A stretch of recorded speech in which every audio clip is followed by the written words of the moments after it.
Hi friends, welcome back. So today I'm bringing you guys another video, and this is going to be an all drugstore tutorial. I'm so happy. I haven't done one of these in probably a year, I want to say. The last one I did, I feel like didn't really work out that well because I really didn't like the shadows that I used, but this go around I found a lot of good products at the drugstore, and I'm so happy about the things that I got. I just really want to say that if you guys are starting out in makeup and you're kind of really overwhelmed with all of the expenses, because trust me, makeup is expensive. I totally get it. I'm right there with you.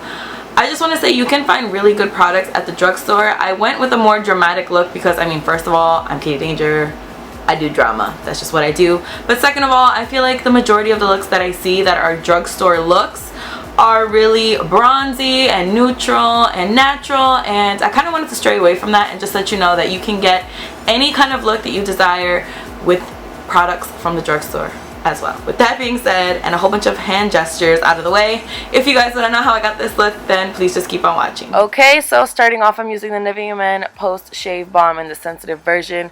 If you guys have been following me for a while, you already know that this is one of my favorite primers of all time. I mean, honestly, it's everybody's favorite primer of all time.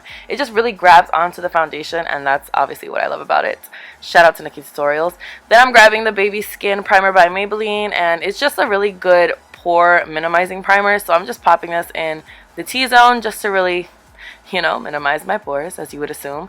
Then with the Infallible Pro Matte Foundation by L'Oreal, mine is in the color 110 Cream Cafe. I'm just gonna dot this all over my face and then blend it out with the damp beauty blender like you guys see me do all the time. This is probably one of the best drugstore foundations, if not the best drugstore foundation, because I just feel like for oily skin, it's ideal. It's matte but full coverage, and it just lasts all day. I don't know about 24 hours, but definitely all day. So I'm just gonna apply this and of course blend it out with the beauty blender. I feel like I said that already, so we're just gonna move on. For eyebrows, I'm using one of my favorite brow pencils. This is the NYX MicroBrow, and this is in the color Black. And I used to use this. This was my holy grail pencil before the Anastasia Beverly Hills Brow Definer, but I still really do like it. So I'm just going to use this to fill in my eyebrows. I do have a brow routine linked in the description box. I might do an updated one. Let me know in the comments if you guys want to see that. I don't have one using the brow definer, but if you guys want me to do one using the brow definer, I will. It's pretty much the same thing, just with the brow definer.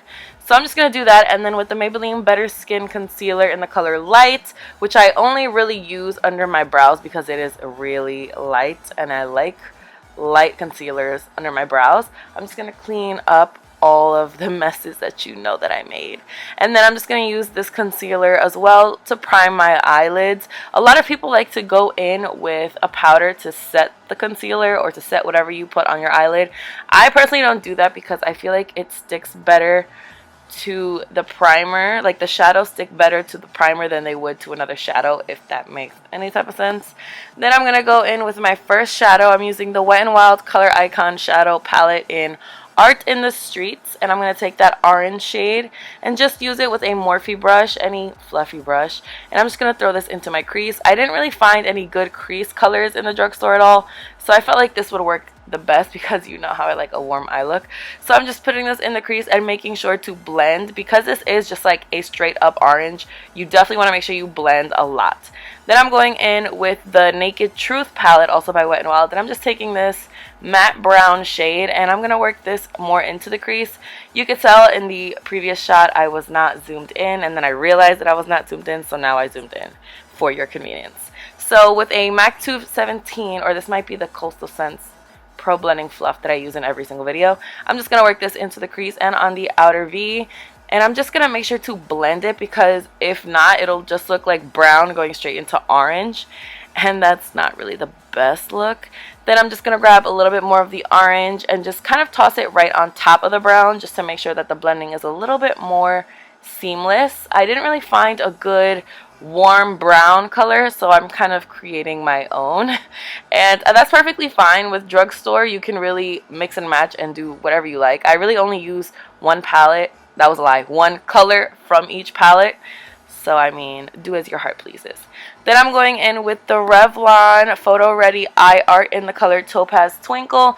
I went to Walmart and I saw the entire collection of these, and I just felt like this color spoke to me, like I needed to use this color. So I'm just going in with the base side first. If you don't know, it's like a base on one side and then, or like a cream shadow I should say, on one side, and then there's like a glitter side on the other side. So I just went in with the base first and then I'm just applying the glitter right on top. To be honest, the color is gorgeous, but it was really difficult to work with this product. Besides the fact that it creased like crazy, it just was hard to get that glitter to really stick on there. Now, time for my favorite part. I'm just going to grab a black eyeshadow. This is from the Wet n Wild Tunnel Vision palette. And I'm just grabbing a Makeup Geek Outer V brush just to pop this in my outer V and, of course, into the crease a little bit. You can see that that cream eyeshadow kind of left a really harsh line. And kind of using the black and then blending it out will kind of diffuse that a little bit. So that's what I did. I put down the black and now I'm grabbing the brown shade with the fluffy brush that we used before. And just, I'm blending that out just so it doesn't look like a stark line of black and then a stark line of gold. And then, of course, do the other eye. You don't need me to tell you how to do the other eye because you just saw the first eye. So we'll just sit and watch this for a little bit. It's kind of amusing because you see like my struggle with getting eyeshadow right behind that mole. So let's just laugh at me for a minute. Just blending. We know how to do this. Then I'm just going to apply some liquid liner. I used the NYX matte liquid liner. Of course, I didn't get a product shot of that because who would I be if I got all my product shots? I don't know. So I'm just going to do that. I do have an entire tutorial of how I do my wing liner. Link down below. I will link it down below like I just said.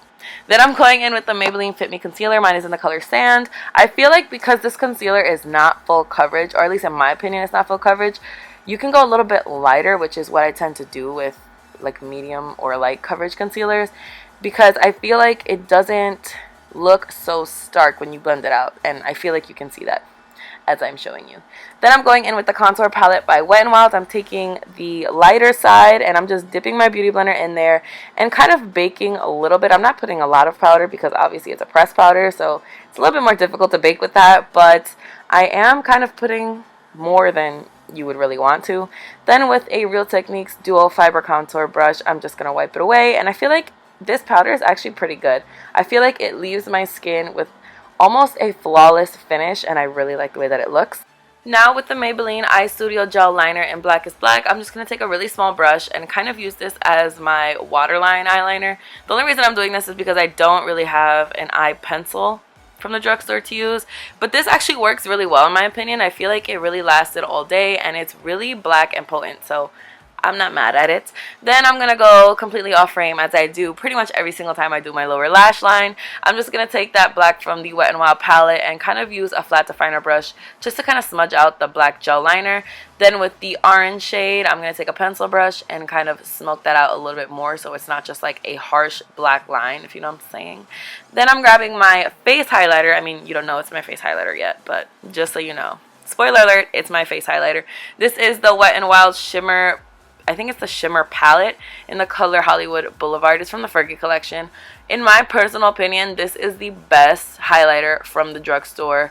One of the best highlighters in general. I really love the color and I feel like it's so intense.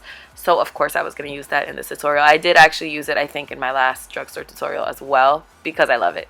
I just popped on some mascara. I used the L'Oreal Carbon Black Telescopic. You know the drill, I use it in like every single video. And then I'm going in with the Red Cherry lashes in number 43.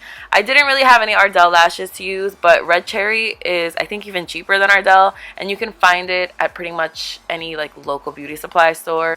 You guys know normally I would never go for a lash this small and subtle, but I think this was actually as good as I was gonna do. Then I grabbed the contour palette again from Wet n Wild and I just actually used it to contour this time. I used the Makeup Geek Chisel Cheek Brush and just went ahead and contoured my cheekbones. I won't say this is my favorite contour palette of all time, but to be honest, it's not bad at all. I didn't hate it. This, on the other hand, I wasn't a fan of. I think just the color on my skin didn't work because it was a little bit light. It almost looks like a face powder for me.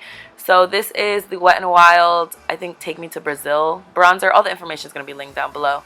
But I just used a Morphe E3 brush and just used this to bronze. And again, not my favorite bronzer in the whole world, but we can live with it.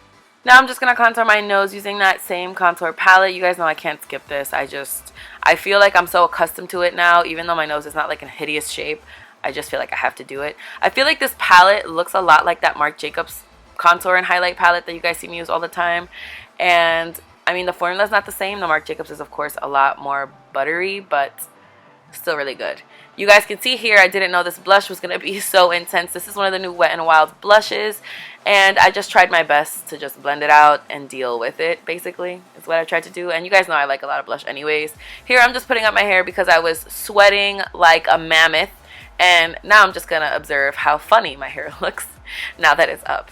Then I'm going to take my face highlighter again and just pop it on my cheekbones, on the bridge of my nose, on my cupid's bow. You guys see me do this all the time. I'm using the Anastasia Beverly Hills A23 brush. I'm not going to say that this brush completely replaced my Morphe M501, but I haven't used that Morphe M501 probably in over a month. I am just saying, no big deal. I'm just saying. Now for lips, I'm going to start off with the NYX Lip Pencil in the color Mauve. This is actually one of my favorite drugstore lip pencils. After I did this video, I thought about my absolute favorite drugstore lip pencil, which is Milani Spice. And I should have used that one, but I totally slipped my mind. But it's okay, because I like this one too. Now I'm going in with the Milani lipstick in the color Matte Naked. One of my favorite lipsticks. Actually, one of my favorite lipstick formulas is from Milani. And from the drugstore, of course. Then I decided last minute to use a lip gloss. I'm using the NYX Intense Butter Gloss in the color Tres Leches. Probably my favorite lip gloss from the drugstore of all time. It's just so pretty and shiny, and I love it. So once you got your lip gloss on, this look is complete. Thank you guys so much for watching. I really hope you guys enjoyed this video. Please don't forget to subscribe if you're not already. Don't forget to follow me on Instagram and Snapchat, and I'll see you in my next video. Bye!